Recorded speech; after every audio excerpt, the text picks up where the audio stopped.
cop responds to a midnight call.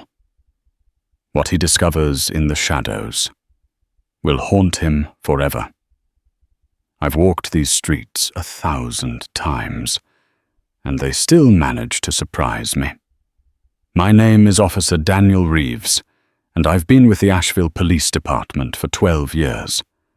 I started here fresh out of the academy, eager to make a difference in a city that felt just big enough to matter, yet small enough to know nearly everyone's face. Night shifts in particular have been my bread and butter.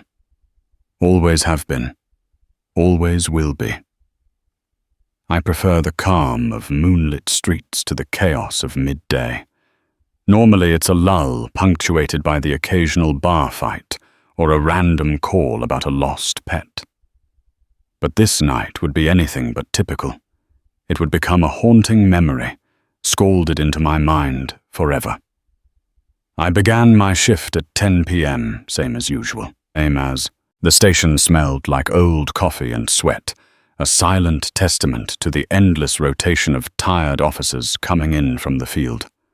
A few of us swapped brief pleasantries near the coffee machine, jokes about who was stuck with the dull calls, who might have to deal with some rowdy kids sneaking around town. We're a small department, so we know each other well.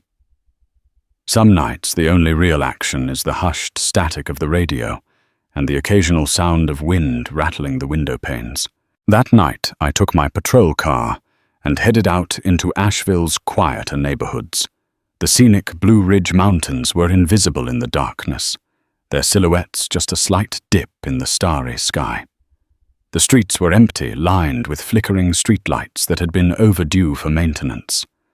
From time to time, the lamps would burst into a sudden glow before dimming again, casting the sidewalks into partial shadow, as if someone was playing with a cosmic light switch. I tried to keep my spirits up by tuning the radio to my usual station late-night talk about local politics and small-town gossip. Even that was half-hearted, the commentators' voices as somnolent as the deserted roads.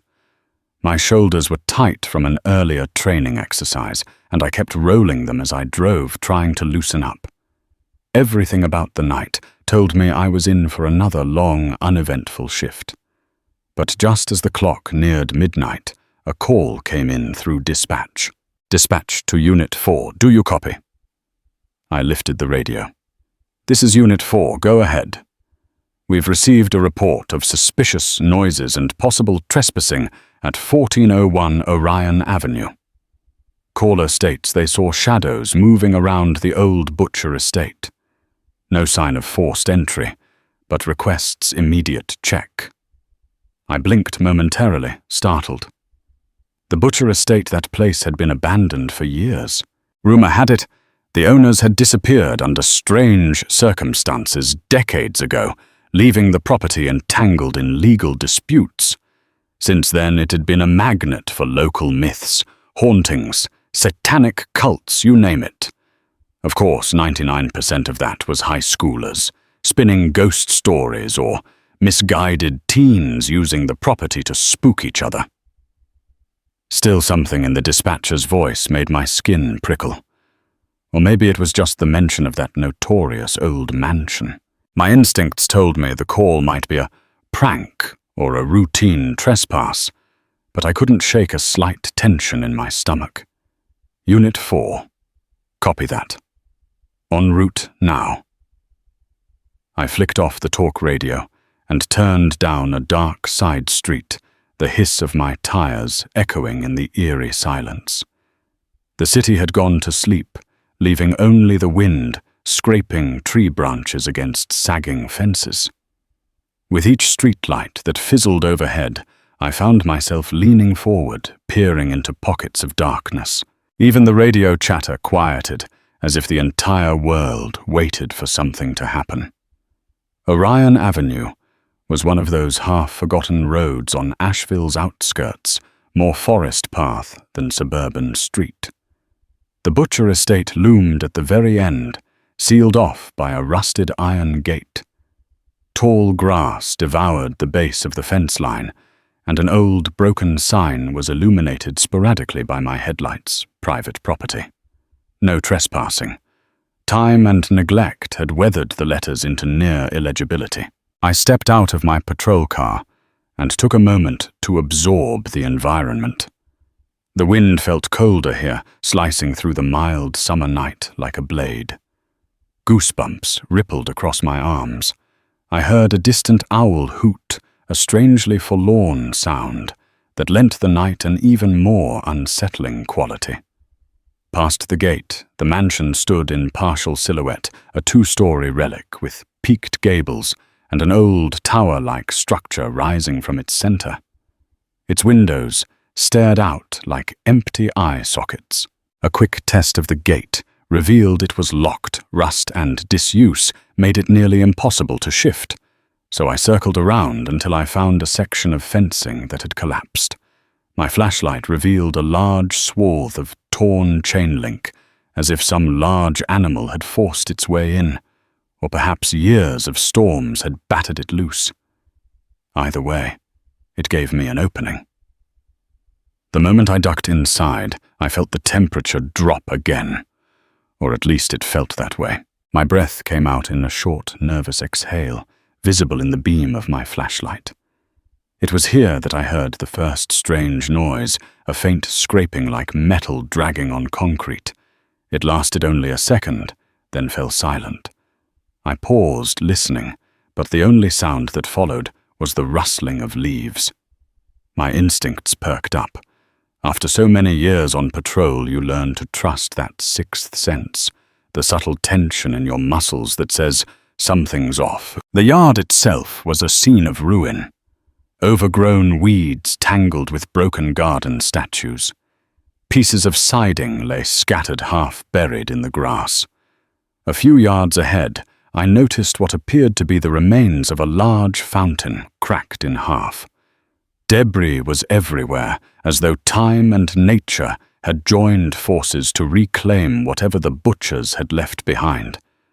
I made my way toward the sagging porch. My boots clicked against the stone walkway, the noise conspicuously loud in the hush. At one point, I thought I saw movement in the corner of my eye, something shifting in the upstairs window. My flashlight darted up, but the glass only reflected my beam back at me. No sign of anything, but my skin was crawling. Sometimes you see illusions in your periphery, especially in low light. I tried to keep calm, reminding myself there was a good chance this was just a squatter's hangout or bored teenagers playing tricks. When I finally reached the porch steps, I heard the scraping noise again. Longer this time, more deliberate, like a blade dragged across a stone surface. My heart thumped so loudly I felt the pulse in my ears. I reported in on my radio with a muted voice, Unit 4 on scene at the Butcher Estate. Investigating possible trespass. Will advise. No immediate response, just a quiet crackle from dispatch.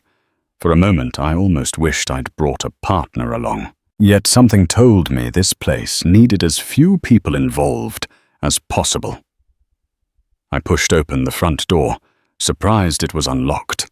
It creaked loudly like a groan escaping from the house itself. My flashlight revealed a foyer covered in a thick coat of dust and cobwebs. The remains of old furniture were pushed against the walls. There was a large tarnished chandelier overhead, swaying just a bit as the breeze from outside followed me in. The stench hit me next. It smelled of mildew and something stale. Something rotten. I put a hand to my nose, trying not to gag. The odor made the hair on my arms stand on end. I stepped farther in, careful to scan each corner of the foyer before proceeding. My flashlight beam passed over a mirror at the end of the hall, so coated in grime it hardly reflected anything but vague shapes. For a second, I thought I saw a shadow pass across it, something behind me. I spun around, gun drawn, but found only the open doorway and the swirling dust motes in the air. First moment of escalation. My heart hammered as a burst of adrenaline shot through me. I steadied my breathing, trying to keep my voice level if I needed to call out. Asheville Police. Anyone here? My words echoed strangely, as though the house itself was absorbing the sound and whispering it back at me. Silence answered. I inched forward, passing through a long corridor. On one side, the wallpaper had peeled away, revealing rotted wood beneath. On the other side hung a row of dusty picture frames, each depicting archaic portraits, stern-faced men and women in Victorian-era clothing. Their eyes seemed to follow me. I kept moving, ignoring the prickling at my neck. The floorboards creaked under my weight, reminding me that this structure was old, perhaps dangerously so. Then I heard it again, scrape, scrape, scrape. Only now it was coming from above, like something being dragged across an upper floor. I flinched at the eeriness of it. Slowly, I angled my flashlight up the grand staircase that rose at the end of the corridor. The upper landing was a haze of shadows. The steps themselves were dusty, littered with fragments of plaster. If someone was up there, they weren't making themselves known beyond that unnerving sound. I approached the staircase, each step protesting with a groan under my boots. The deeper I went into this house, the more I felt an unsettling pressure in my chest, like the air was heavier here. When I reached the landing, my flashlight swept across a wide hallway with multiple doors on each side. There was a dank smell, close suffocating. That was when my radio squawked to life, nearly making me jump out of my skin. Dispatch to Unit 4 status check. Please advise. The house's silence amplified the jarring sound, and I fumbled to press the reply button. Unit 4 still investigating. Stand by. My voice wavered, betraying my nerves. I froze, listening. That scraping sound had vanished. In its place was a strange hush, as if the house was waiting, watching. A wave of paranoia swept over me. My flashlight glinted off something on the floor, a set of footprints in the dust. The prints looked fresh and small, maybe a child's or a small woman's. They led from one of the doors on the left side of the hallway across the floor and disappeared into a room on the right. I followed them, each step echoing. I reached the door on the left, where the footprints seemed to emerge. A tarnished brass doorknob resisted as I turned it, but after a solid push it gave with a loud creak. Inside was a once stately bedroom in disarray, a four-poster bed collapsed on one side, the mattress half-eaten by rot. Heavy drapes hung askew over shuttered windows. My flashlight revealed something dark and spattered on the floorboards. I knelt down to inspect it, heart pounding. It looked like old dried blood, though I couldn't be certain in the poor lighting. My stomach twisted at the possibilities. Here the second of the footprints appeared, tracking that same substance to the door on the opposite side. It was a connecting door, leading presumably to an adjacent room. Swallowing hard, I pushed onward. The next room was smaller, some sort of antechamber or private study. Bookshelves lined the walls, many volumes toppled to the floor. Old pages had scattered everywhere, their words lost to mold and moisture. The footprints ended abruptly near a large wooden desk. On top of the desk lay more cryptic markings that looked like scratches or carvings, as if someone had etched symbols into the wood. Some looked like letters, others were shapes I couldn't decipher in my heightened state. Then came a whisper, indistinct quiet, but present like a voice carried by a draught. It raised the hairs on the back of my neck. "Hello," I called out, though I doubted any living person would respond this way. The whisper didn't repeat, but a new sound filled the silence. Tick, tick, tick. Somewhere behind the walls. Second moment of escalation. My mind raced. Maybe an animal was in the house, or pipes were cooling, or water dripping. But it sounded too rhythmic, too deliberate. My breathing felt strained, and I had to remind myself to keep a grip. This was just a house, just a building. I was the only person here. Right? Through that moment of hush, an unexpected gust of wind rattled the windows, sending a cluster of dead leaves swirling across the threshold behind me. The temperature plummeted further, and I caught sight of my breath fogging in the flashlight beam. It was then I realized something. For an early summer night in Asheville, it shouldn't be this cold.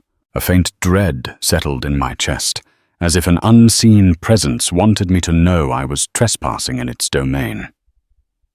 I decided to follow the footprints out of the room. Eventually, I found another door that led back into the hallway.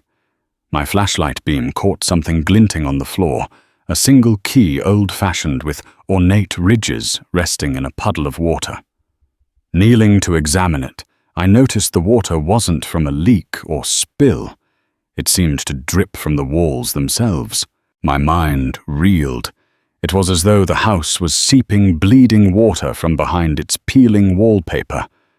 My boots left wet footprints in my wake as I moved deeper. The hallway ended in a larger chamber, a second narrower staircase that spiraled up into the mansion's tower-like structure. Every instinct told me I shouldn't go up there alone. But that scratching and scraping sound had returned, only this time it was louder, more insistent, coming from somewhere above. If someone was in need of help, if a trespasser had gotten injured, I had a duty to find them. The training kicked in, even amid the surge of fear.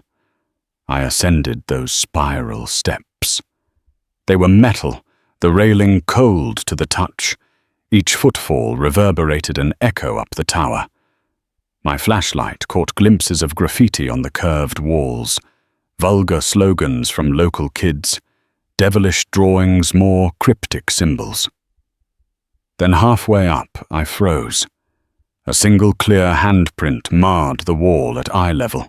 It was smaller than mine, perhaps belonging to a woman or a teenager, and it was streaked with something dark. Blood mud. I wasn't sure. I pressed my free hand over it, comparing size, feeling a chill that had nothing to do with the air. Third moment of escalation. There was a low moan above a resonance that vibrated the iron steps beneath me. My scalp prickled, a mix of terror and adrenaline surging through my veins. I radioed again, voice trembling. Unit 4, requesting backup at the Butcher estate. Possible injured suspect or unknown occupant. Situation unclear. My microphone crackled, but no immediate reply came. The thick walls of the old mansion might have been interfering with the signal, or maybe dispatch heard me and was already sending someone. Either way, I was on my own for the time being. I climbed the last few steps, each one feeling like an ascent into a new layer of dread. The tower room wasn't large, a circular space with boarded-up windows. Moonlight bled through the cracks in the wood, casting an eerie glow on the floor. The scraping sound suddenly stopped. My flashlight moved in a slow arc across the room. That's when I saw it. At first, I thought it was just a black mass hunched in a corner, something akin to a pile of rags. Then it moved. It unfurled slowly in a manner that defied logic. Long limbs bending at odd angles, head turning with an unnaturally slow twist. My stomach dropped, as though I'd missed a stair step. Something primal in my brain screamed, not human, not possible. It stood about 6 feet tall, maybe a bit more, but the posture was so distorted it was hard to estimate. Its skin, or what passed for skin, was ashen, stretched too tight over a skeletal frame.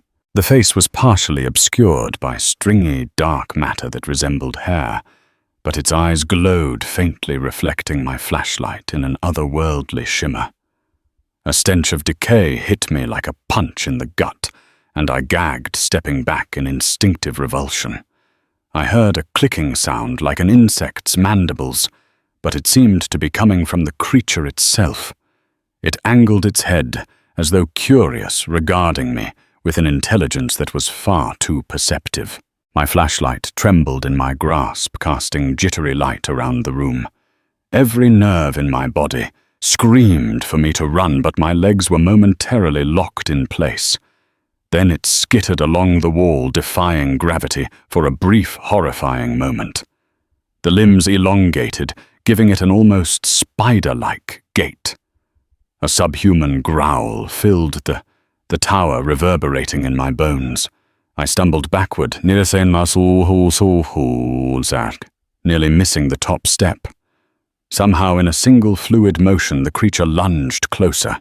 I caught a glimpse of its mouth, a cavernous, dark maw that seemed to shift as if filled with writhing shapes. My training took over. My gun was already drawn, though I questioned whether bullets would do anything. I fired a warning shot into the ceiling, the explosion of sound shockingly loud in that enclosed space. The flash lit up the creature's eyes. For a fraction of a second, I saw not just hunger, but a form of malice. It responded with an unearthly shriek that shook me to my core. Panic seized me, but I forced my body to move. I backed down the spiral staircase, my flashlight pointed upward. The thing crawled along the wall with impossible speed, then paused as if toying with me.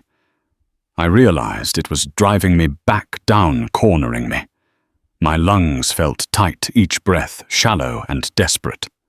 Below, the hallway offered a potential escape route, but I had no illusions about outrunning something that could move so quickly. Finally, as I reached the bottom step, the creature descended from the tower, each elongated limb tapping the metal stairs in a slow, deliberate pursuit.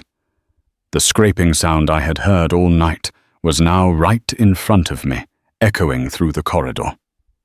My mouth went dry. I tried to keep my weapon trained on it, but my hand shook. It let out a rasping breath, and in the near darkness I saw the shape of it jerk as if shuddering in delight or anticipation. With a burst of desperate courage, I fired 3 shots toward its torso. The muzzle flashes illuminated glimpses of wet, pale flesh, and each shot landed with a sickening thud. The creature recoiled, a black ichor spraying the walls.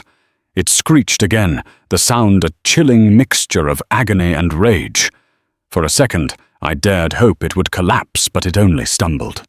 A hideous, writhing movement coursed through its limbs, as if it was reassembling itself. This was no ordinary threat. This was something far beyond our world. My survival instincts roared. I turned and sprinted down the hallway, not bothering to be stealthy anymore. My boots pounded the floor, sending up clouds of dust. Behind me, I heard a frantic clatter of limbs as the creature gave chase, its guttural shrieks bouncing off the walls. I darted into the foyer, nearly slipping on broken floorboards. Just when I thought I was caught, when the chill on the back of my neck felt almost tangible, I spotted the open front door. I hurled myself out onto the porch, practically leaping down the stairs. Outside, the air felt cold but blessedly open. My patrol car was parked by the fence headlights, still cutting through the darkness. I heard a crash behind me, splintering wood. I didn't dare look back. Gasping for air, I reached the driver's side and yanked the door open. Slamming the door shut, I fumbled for the ignition. The creature emerged onto the porch, framed in the flicker of the half-broken streetlight. It was spattered with black, viscous fluid, but still upright. For a moment, our eyes locked, 2 beings crossing an impossible divide. Then it let out a spine-tingling wail and sank back into the shadows, its elongated limbs folding around the doorframe as if it was retreating into the safety of its lair. My hands shook violently as I started the engine. The radio was alive with chatter. At some point, my panicked transmissions must have gotten through. Unit 4 en route. Confirm location. Backup heading your way, came the urgent voice of dispatch. I managed to sputter a reply. Officer Reeves, the Butcher Estate. There's something. Out here. My words were jumbled, half sobs, half stammers. The rest of the transmission became a blur. All I knew was I had to get out of there. The tires screeched as I peeled away, leaving the house in the rear-view mirror. I drove a few blocks before finally pulling over. My entire body was trembling so badly that I couldn't continue safely.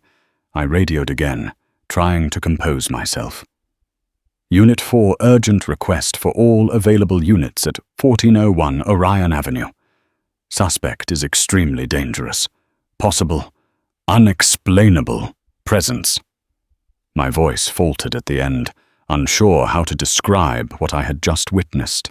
But after a few seconds, multiple voices chimed in, indicating squads were on their way. It felt like an eternity. But eventually, sirens pierced the quiet streets of Asheville. 3 more patrol cars arrived, their blue and red lights painting the trees and asphalt in frantic color. Guns-drawn officers approached the mansion. I gathered myself and followed them. Though I hung back near the gate, hands clammy around my flashlight, expecting to see the creature lunge from the darkness at any moment. But the old house was silent, eerily so. The front door hung ajar, revealing only the same dusty foyer. No screeches, no clattering limbs. As the officers swept the interior, I waited outside, my heart in my throat. They took their time, searching every room, every hallway, even climbing the tower steps. When they came back, they reported finding nothing but dust and debris. No footprints in the upper rooms. No puddles of water seeping from the walls. No fresh blood or black ichor. The bullet holes in the stairwell. Not there. The creature I'd wounded gone without a trace. The only odd thing they noted was the pungent, decaying smell in the tower. But even that was faint compared to the stench that had assaulted me. As if the house itself had swallowed every bit of evidence. One officer, Sergeant Ramirez, shot me a sympathetic look. "It's a creepy place, Reeves. Maybe a squatter or some big animal startled you." The pity in his tone was obvious, and I didn't blame him. If I hadn't seen it with my own eyes, I wouldn't have believed it either. Yet I couldn't ignore the raw terror that still pulsed in my veins. We circled around the yard, searching with high-powered flashlights. No sign of forced entry, except that broken fence link, which looked months, if not years, old. The backup officers exchanged looks that ranged from concern to skepticism.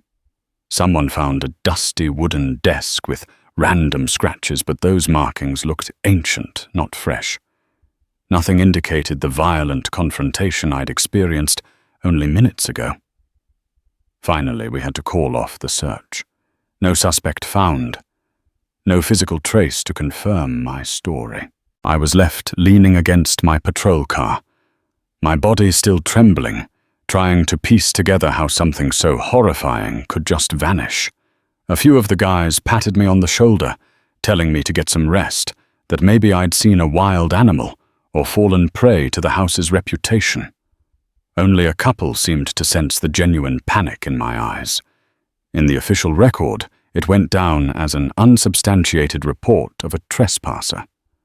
But for me, the experience was burned into my soul. I couldn't bring myself to enter the house again, and the chief didn't make me. They chalked it up to stress or exhaustion from all my years on the force. In the following days, I filled out a statement describing in detail what I saw, heard, felt. No one could verify it. No one could disprove it. The Butcher Estate remained abandoned, its ghosts, literal or metaphorical, uninterrupted. It's been weeks since that call, and my night shifts haven't been the same. I feel a prickle of anxiety every time the sun goes down, as if the darkness around Asheville holds secrets I'm no longer equipped to face. The official line is that nothing happened, that I'm simply overworked. But I know what I saw. In my dreams, rather my nightmares, the memory comes rushing back with vivid clarity. The scraping sound, the cold that cut me to the bone, and most of all those shifting inhuman eyes watching me from the dark. When I do manage to sleep, I wake up in a sweat, convinced I can still smell that rotting stench in the corners of my bedroom. Sometimes I think I see a shadow in the mirror, or hear a faint whisper in the station locker room when I'm the only one there. Maybe it's all in my head. Maybe the fear etched that presence into my mind. Or maybe it's something else, an echo of that creature still clinging to me, haunting me from the threshold between our world and whatever abyss it crawled out of. I don't know if the Butcher estate was always harboring that thing, or if my presence awakened it. Part of me wishes I could forget everything. Another part wants to go back to confront it again, if only to prove I didn't imagine the entire ordeal. But I know that going back might mean a fate worse than death. My fellow officers don't push me on the topic. They see the haunted look in my eyes and quietly shift the conversation. I suspect a few have drifted by the house out of curiosity, but no one admits it. I do know that calls about Orion Avenue have dropped to 0. No more suspicious noises, no more sightings of shadows. Is it because the thing left? Or did it merely learn to be quieter? There are moments on patrol now where I catch a glimpse of something moving in my peripheral vision. I'll snap my head around to see an alley or a patch of woods, and there's nothing there. But a tingle at the base of my skull insists something else is out there. Watching. Waiting. I'm back on solo night shifts by choice. It's almost a personal penance, a silent vow to remain vigilant. But there's a difference now. I carry a heightened awareness, a near-paranoid readiness for the unexplainable. Sometimes during the quiet hours, I think of that final warning I'd give to anyone curious enough to step onto the Butcher estate's grounds. Never dismiss the shadows. They're alive, and they're waiting. If there's one truth I've learned, it's that our instincts exist for a reason. The rational part of my mind wants to explain away the horror, but some older, deeper part of me insists that I experienced a brushing with something truly evil, something that mocks the boundaries of the natural world. Even in my warm bed, safe in my apartment, I can't dispel the sensation of that unnatural chill snaking through my veins. So I offer this warning to anyone who reads my report or hears my story. The things that scare us in the dark are sometimes real. Trust your gut when the hairs on your neck stand up. Heed the chill that coats your skin when you enter a place where the air feels wrong. Because once you've looked into the shadows and seen what lurks there, no amount of logic or comfort will erase it from your mind. I know. I still see it in the flicker of streetlights and the edges of every dark corridor. I still hear it in the silence of deserted streets. And every time I recall the Butcher estate, I remember that final glimpse of those glowing eyes receding into blackness, mocking me, taunting me, letting me go if only so that I can share this single, terrible truth. We are not alone in the dark, and sometimes we are not meant to see what dwells there.